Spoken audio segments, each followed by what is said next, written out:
and welcome to this edition of TVL Sports Net, the show that keeps you updated on the 12 terrific athletic programs in the Tri-Valley League.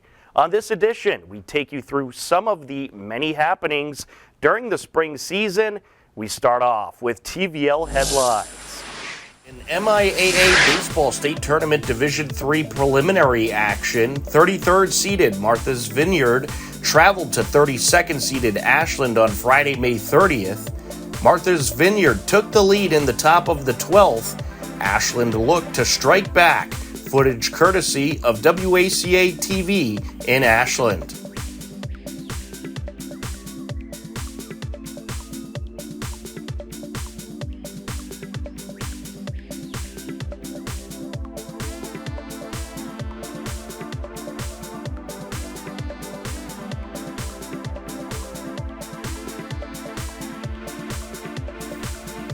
Ashland comes up short, and Martha's Vineyard holds on for the 4-3 win. The Clockers finish their incredible season with a record of 12 wins and 9 losses. Some of the other playoff baseball scores from around the TVL include 26-seeded Millis picked up a 2-1 win over 39-seeded Madison Park Vocational. Millis would fall in the round of 32 to 7th-seeded Charlestown 6-3, and their great season came to an end with a record of 5-15.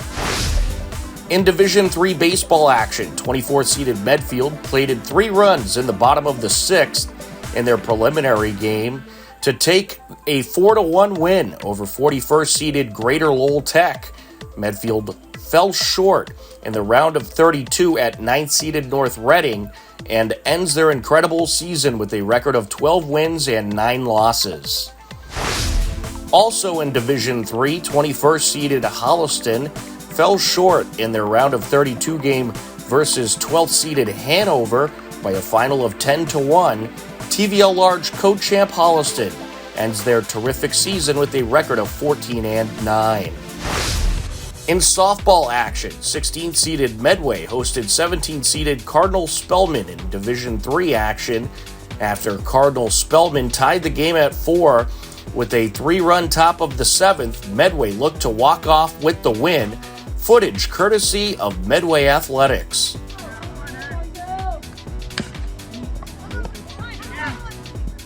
Yes, and she walks it off. What a great job. Allie walks it off. And we win 5-4. Medway walks off with the 5-4 win over Cardinal Spellman and advance to the round of 16 to take on first-seeded Dighton Rehoboth. In other TVL softball action, 15th-seeded Millis took an 11-9 win in their round of 32 game versus 18th-seeded Mount Greylock and advances to the round of 16 to take on second-seeded Greenfield. In Division III girls lacrosse action, 6th-seeded Ashland took the 14-7 win in the round of 32 over 27th-seeded Pembroke. WACA TV in Ashland caught up with freshman Kendall Westerland following the Clockers' win. Pembroke came in, they were looking to win. It was really tight there through the half. Describe kind of some of the physical play on that ride. You guys are really jumping on it. You, Ayla, and Abby are always so aggressive on the ride. I think the other team took a little offense to it. What do you think? Yeah, it was good. They were really using the sideline, I think, to trap the ball. The refs were really calling all the pushes, so we had to get our bodies in front and not push with our sticks and stuff, and just trap them using the sideline and not go for the check and stuff. Yeah, because you saw, as you know, Paige went down, right? So you guys all had to step up. You significantly stepped up today, dishing the ball twice for 2 assists and 5 goals. Talk for a little second what you think about the play of Alana Duffy today with the goaltending. I think she did great. She always plays great and helps us a lot. Her clears are really good. She's good with seeing the open players, and our transition's really good with her when she passes the ball up to the attackers, and we can really push the fast break. Yeah, it was amazing to see everybody step up a little bit here today. You had, Abby with 2 goals. Pinto showed up, got in the game. She got a nice goal. Also, Ashley. I mean, just to see such a great group of girls, a variety of shooters, and also a variety of assists too. Coming in now, you have Ursuline or Dighton Rehoboth coming up. We don't know much about them, but if you guys play like you did today and get on that draw, get those draw controls, you guys both look strong. How do you think Maggie did today on the draw? I think she did good. She really used like Peyton and I to get the ball. She didn't really like self it as much, and I thought Peyton did good with getting him on that side when they were there. So are you talking when you're on the circle together, Yeah. saying, "Hey, I'm going left, I'm going right. It's coming to you, Peyton. I don't have the ball." So communication is key out there, as we know, and even on the offensive zone with the draw and dumps, pick and rolls. It's like you guys are now been playing for so long together that you know where each other's going to be, and running plays or just running that pick and roll, draw and dump is such an important part of the game. So I think you guys are just doing great, and I'm really excited to see where we go. Hopefully we get past Dighton, Rehoboth, or Ursuline, and we get to the next level, and then it's going to be a great end of the season. So good job today. In other girls lacrosse action, 26-seeded Holliston Panthers girls lacrosse captured an 11-5 win in the preliminary round over 39-seeded Bristol Plymouth. Holliston's season came to an end with a loss to 7-seeded Falmouth, and their season comes to an end with a record of 6-14.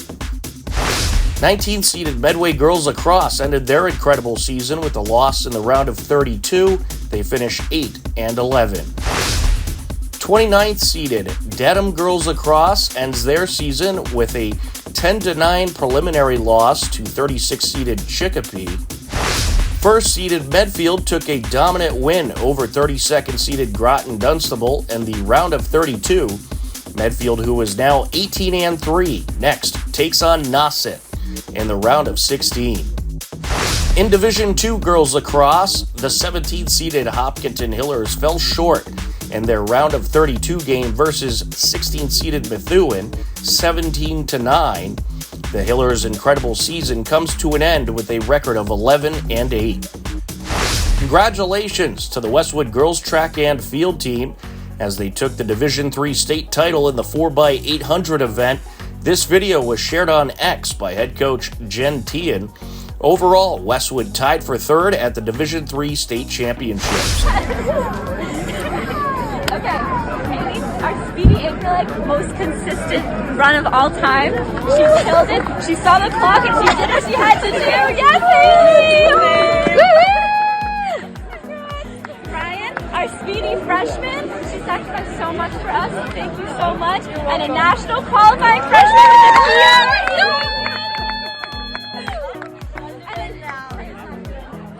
She did great. And we have Dave Gavin, our speedy third leg, who has ran 2 amazing races this weekend, and this is her second Division III, number 1. Speedy Let's go!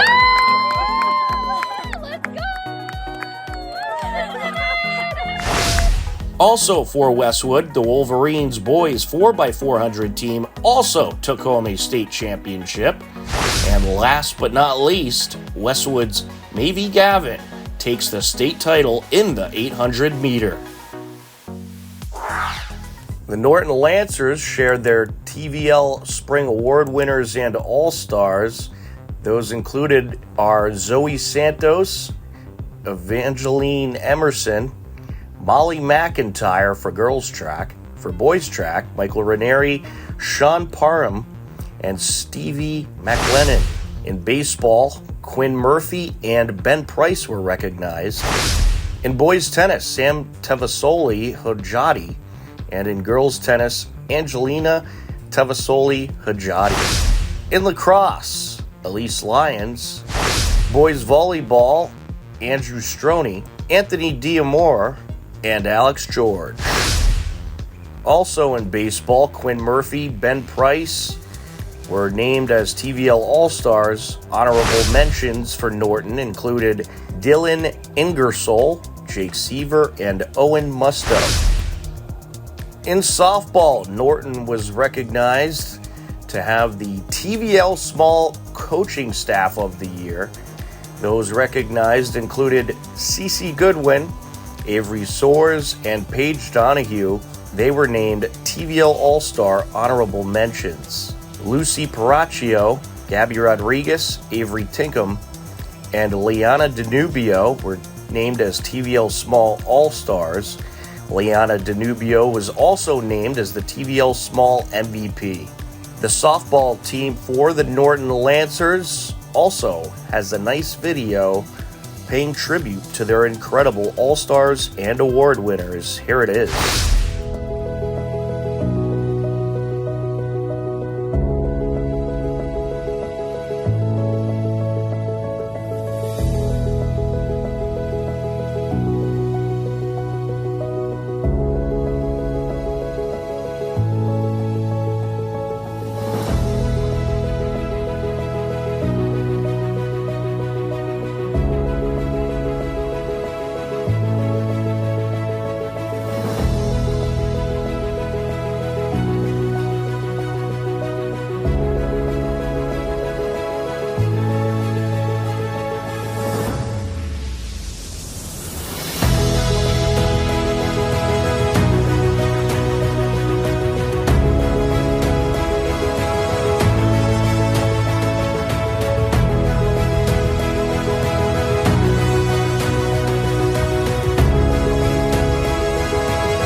Westwood girls tennis finished their regular season with a record of 13-3 and captured the 9th seed in the Division II state tournament.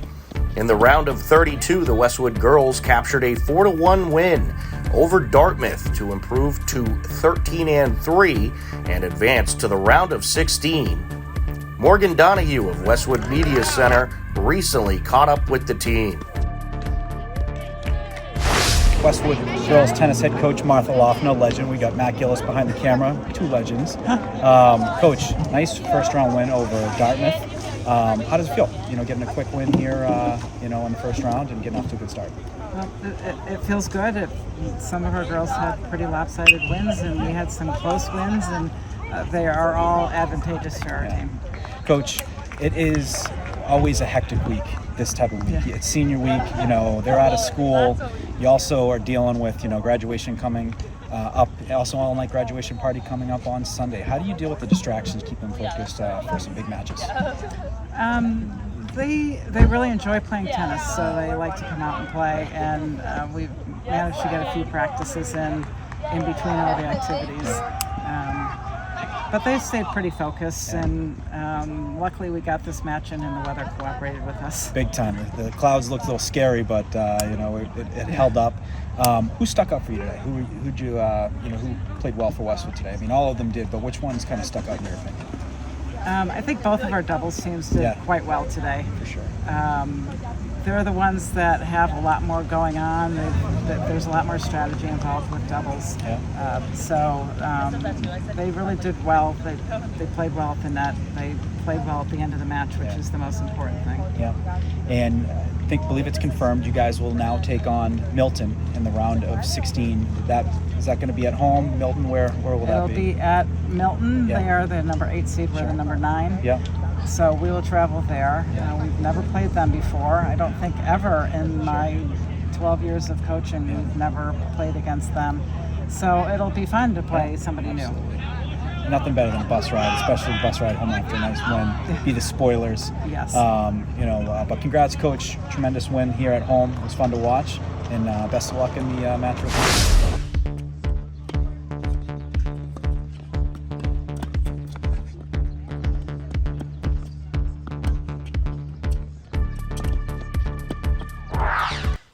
The Hopkinton Hillers have clinched 2 league titles in girls tennis and softball. Here's more about those incredible teams. The Hopkinton Hillers boys tennis team finished the regular season with a perfect 18-0 record and clinched the 2 seed in the Division II state tournament.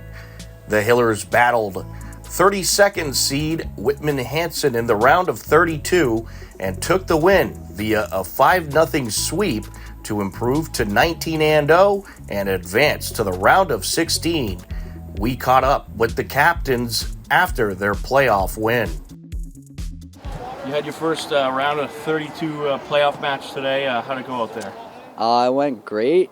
I mean, they weren't the strongest team, but it's okay because, you know, we always just play our best tennis, and we were able to finish fairly quickly, which was nice. The weather held up too, which is also a big plus. Yeah. Yeah, I mean, it's important to build good habits early on in the tournament, and we kind of identified some of the mistakes we made, so we'll hit the courts again tomorrow to fix them before the next round. Yeah, to reiterate what Risha was saying, we are spotting like some of the mistakes, and we're just going to work on them to make sure we're ready for the next tougher matches that we'll have later down the tournament. All right, so you guys have had an incredible season, undefeated, TVL Large champions. I mean, how does that all feel? That must feel great. Yeah, it feels great. I mean, it's the first time that a boys tennis team has done it at Hopkinton, so we're quite proud of that, and we're just hoping to carry that momentum forward and maybe take the tournament. I think it's definitely brought us super close as a team. I mean, being undefeated is like, I think, crazy, especially we play some Division I teams that are like really, really strong. Yeah, I don't know, I think it's really just given us fire, it's given us energy, and we're taking that and we're going to use it towards the rest of this tournament. Yeah, it's obviously something we strive for, hitting the courts every day at practice, but over the past few years, we've lost certain games in the regular season, but to come out this year and, you know, perform at that level, I think it's really exceeding our expectations, so just carrying that momentum forward. So now the only thing you got to do is win a state championship, right? Oh, yeah. Oh, Yeah. So what's it been like playing with this group all season long? You guys seem like a close-knit team. Yeah, it's honestly been great. Like, I've known these guys since my freshman year, and like being captains and mentor, because we have a relatively new team too. We have like 7 or 8 first-year varsity members, and really showing them how it's done has been really great and a great experience overall. Yeah, I think the combination of having some of the more experienced players on the team, like us, and then some of the others, and then also a lot of new faces, it's brought a new energy to the team. So I think that combination has really just helped us get a good momentum going, I guess. I think as well, to add on to what Rich had said, we have a lot of different personalities on this team, and I think with all the diversity that we have, we're able to we have such a great group, and we kind of bounce off each other super well, and yeah, our chemistry is through the roof, not only as a team, but as friends.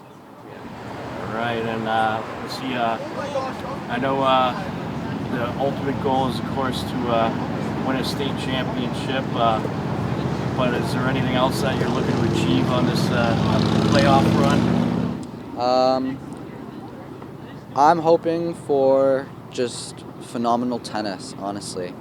State champs would be amazing, so good, but I think what really matters is if we play our heart out and, you know, minimize errors, cut down on unforced errors, and just play super, super well, and we're all happy with how he played, then I'll be satisfied. Yeah, I think obviously winning the state tournament is like the end goal, but like we focus on match to match. Like what can we do for the next round to make sure that we're playing our best tennis, minimizing errors, and getting better, because we still have to get better from now to like further rounds. So just focusing on that instead of having that end goal in mind, obviously, but one step at a time. Yeah, something else that I think we're also focusing on as senior captains is also making sure we're leaving a good legacy. And so like we have some good freshmen, and we're hoping that like by playing with them, by mentoring them and so on, we'll be able to make sure that they can continue to succeed as we've had this season into the next season, especially given that Hopkinton is going to be D1 next year, so that's going to be a new challenge.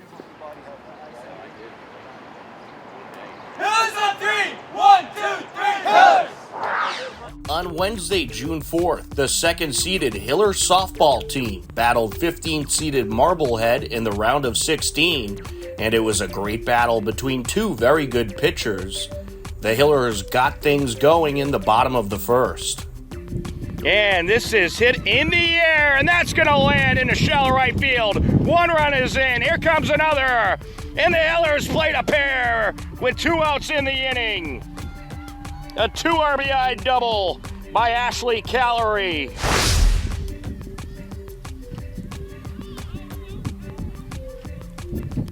And they'll get the out at first, and then it's thrown into the outfield, and the runner is going to advance.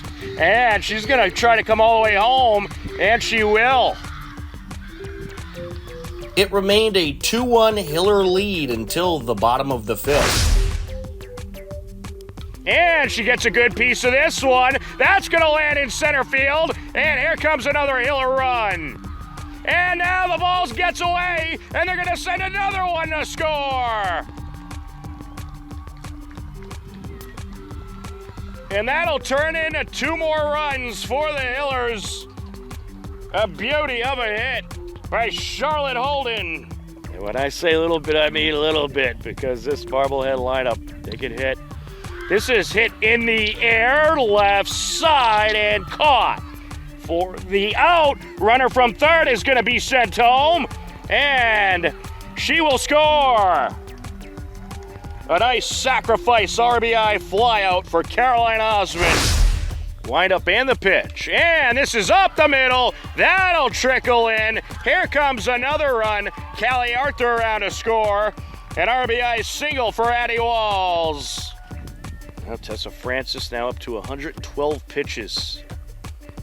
And this is hit in the air towards center field. That'll drop in for a hit. Here comes another Hiller run. She drove that a mile, and she's at third with a stand-up RBI triple.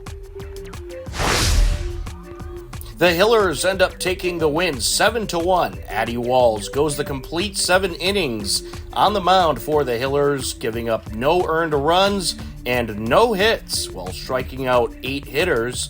Charlotte Holden went 2 for 4 at the plate with a pair of runs and a pair of RBIs. Zoe Levine went 2 for 4 with a run and an RBI as the Hillers improved to 19-3 and advanced to the round of 8, where they will take on Westwood on Saturday, June 7th at 6 p.m. We caught up with some of the Hillers after the game.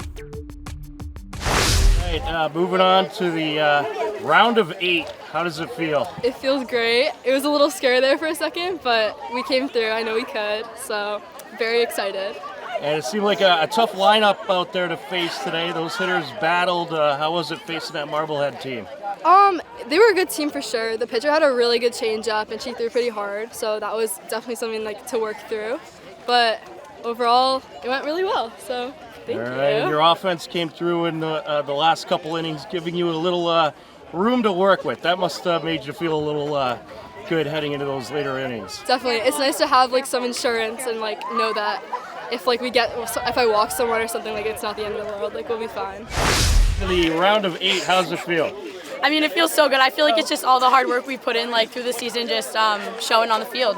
Yes, yeah. Feels great. Yeah, it's awesome. Yes, all right. super excited. Holly, did you get a little frustrated they kept walking you? Yeah, I mean, definitely. But I mean, as I said to my teammates in the field, I got them to back me up. So if they don't want to pitch to me, they have 8 other girls in the lineup that they got to pitch to. So, yeah. All right, you got Westwood coming up next, a team that you've seen a couple times before. What do we got to look out with that Westwood team? Stay patient. Yeah, I would say stay patient. I mean, we know they definitely have a great pitcher, so we know what's coming at us, but I mean, we're a great little team, and we showed that we can fight through, adversity. We've seen them before, and we know what's coming, and we're ready. Yeah. Beat them again. All right, and surprisingly, I don't think many people do this, but Addie Walls technically got a no-hitter. There was no hits there. Really? Can you talk about her performance out there today? Oh my God. I mean, I just think it's amazing because she's only a sophomore. So I mean, to show the poise that she has on the mound is just incredible at this age. And I mean, she wasn't getting some calls today, and she just kept grinding through, and we couldn't be more proud of her. Yeah, she's unreal. I'm so honored to be able to catch for her. I'm so honored to have her as my catcher. Yeah. A great battery right there. Addie, were you aware that you actually got the no-hitter? I actually was not. I just found out. Let's go. Yes. All right. Well, congratulations, girls. Round of 8. We'll see you there. Thank you. Round of 8. How does it feel? This feels really great. This is a really special team, and they put in a lot of work so far this season, and I'm glad that we're still having some success. And that Marblehead lineup seemed like a tough lineup, but of course Addie Walls was able to work her magic. Can you talk about her performance out there today? Addie she's incredible on the mound. She's She's very composed all the time. She doesn't let bad calls get to her or walks or anything. So she's always very composed, and so we're really proud of her, especially because she's still so young. And funny enough, it might not seem like it, but a no-hitter for Addie today, which was pretty incredible. Are you serious? According to the Game Changer. I think there might have been one hit there in an early inning, but I have to go back and check. If that would be awesome. No. Well, you got Westwood coming up next. You've seen them a couple times. Yes.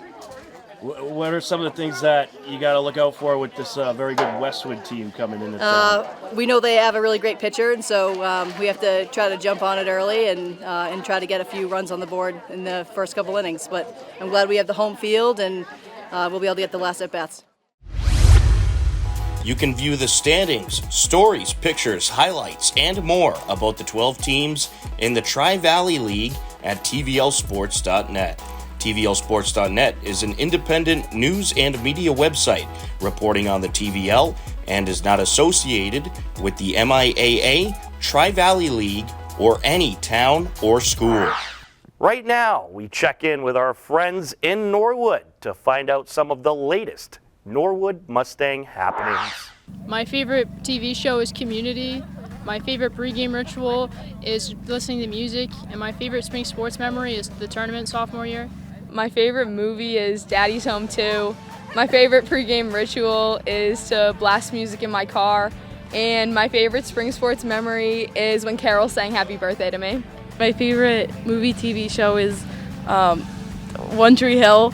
My favorite pregame ritual is probably listening to music. And my favorite spring sport memory is probably the Westwood game last year.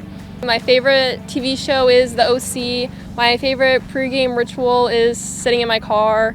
And my favorite spring sport memory is the Dedham game last year.